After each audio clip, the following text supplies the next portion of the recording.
I used to love climbing. Then I took an arrow to the knee. And by arrow to the knee, I mean the internet because I haven't touched grass since I discovered Overwatch porn.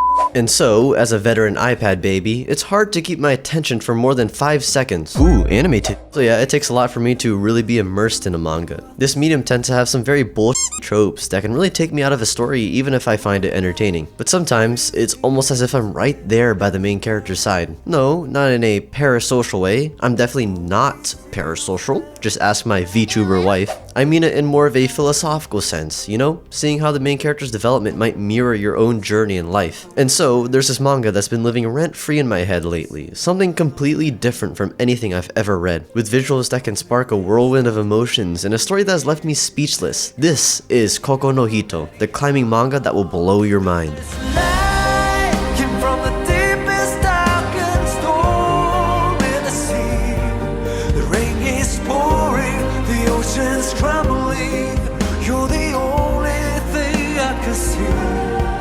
Is it just me, or is climbing getting pretty popular lately? I know some of my friends have picked up the hobby, and quite a few YouTubers have been trying it out as well. I myself have tried out bouldering, but I'm not that good. I have dainty piano player fingers. I can't crimp to save my life. But being the filthy weeb I am, every time I try out a sport, it gets me thinking, is there a manga or anime about this? That's how I came across the ping pong anime a while ago, and that's how I came across the climber this year. To be fair, I've never climbed a mountain, but I've hiked up a few of them. The most notable one was King Arthur's Seat in Scotland. It was breathtaking seeing the entirety of Edinburgh below me and seeing the vast ocean in the distance. I love King Arthur. As I later rode past the Scottish Highlands, I was left speechless at the beautiful landscape. We also passed by a guy pissing on the side of the road, which really added a tremendous amount of ambiance. I haven't gone sightseeing very often, but something about mountains is just so mesmerizing. When I started reading The Climber, I wondered if it could capture that same feeling as when I stood on Saber's I meant King Arthur's seat. Going into The Climber right off the bat, I was a bit turned off. The story starts like your typical shonen sports manga. Of course, I'm a big fan of stuff like Blue Lock and Haikyuu, but I heard The Climber was supposed to be extremely philosophical or something.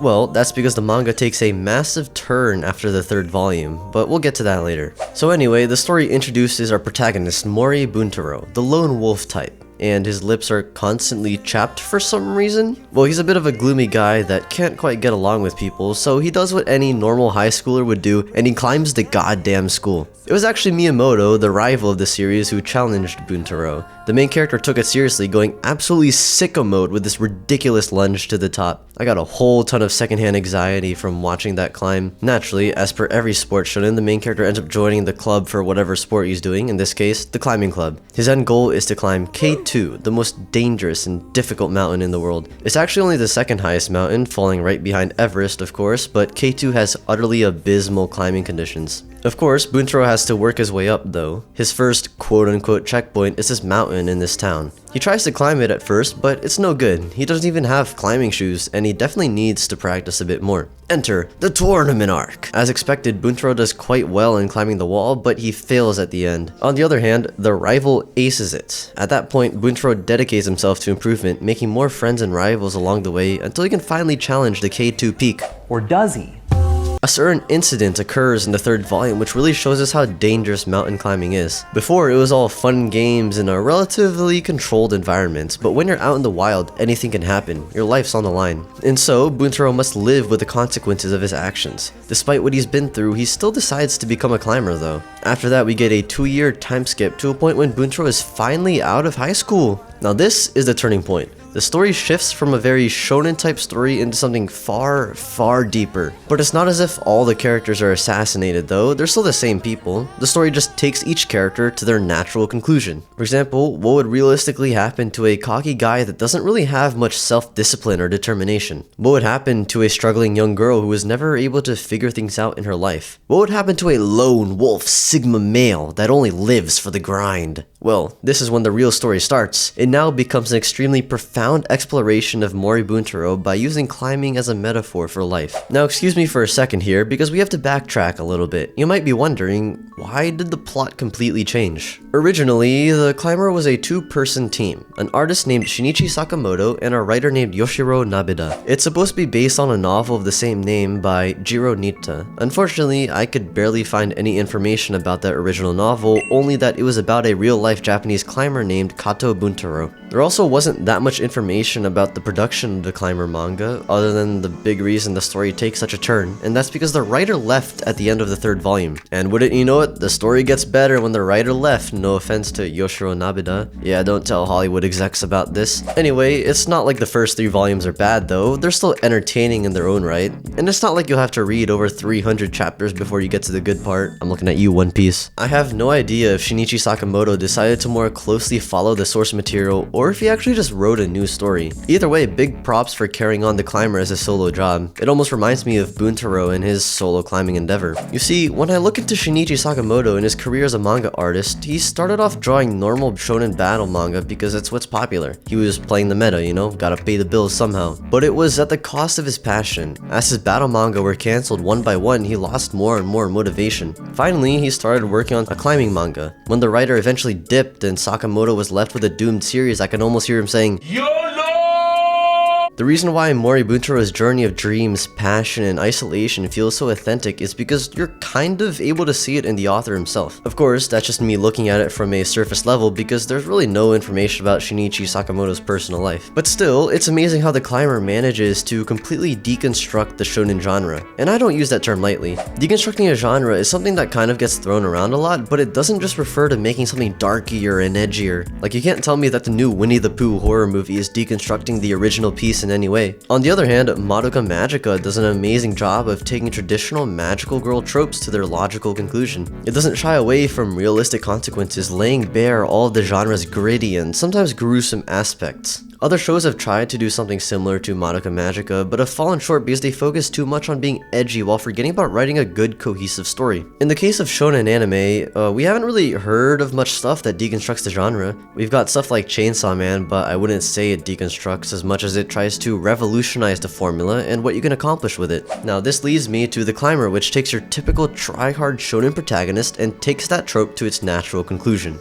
You see, in most shonen media, it's highly idealized to strive toward greatness and give 110% of your effort. In fact, it's so idealized that, according to a poll, 30% of Japanese students rank Tanjiro as their favorite thing from 2020, outranking their own parents. Tanjiro and many other shonen protagonists are definitely quite inspiring, but The Climber shows a different side of this unending determination. Moribuntaro is someone that has suffered from his pursuit of climbing. He has no friends, and he has no desire to make friends because the only thing on his mind is conquering K2. Everything he does in his life, down to his manual labor, is all for that goal. He doesn't even have a bed or furniture or a TV because he's saving up money for the trip to the mountain. Hard work and determination is great, but obsession is debilitating. Having lived his whole life like this, Buntaro can't recognize the awful and lonely position he's put himself into. It isn't until he meets more people that he realizes climbing isn't everything. Throughout the manga, his beliefs are constantly tested. Every time he thinks he's in the clear, he loses his foothold. You get to see a real human journey of a man that's just trying to climb to the peak of his own life. But in the end, the destination isn't the greatest reward. No matter how amazing the view might be, it's about the friends we made along the way.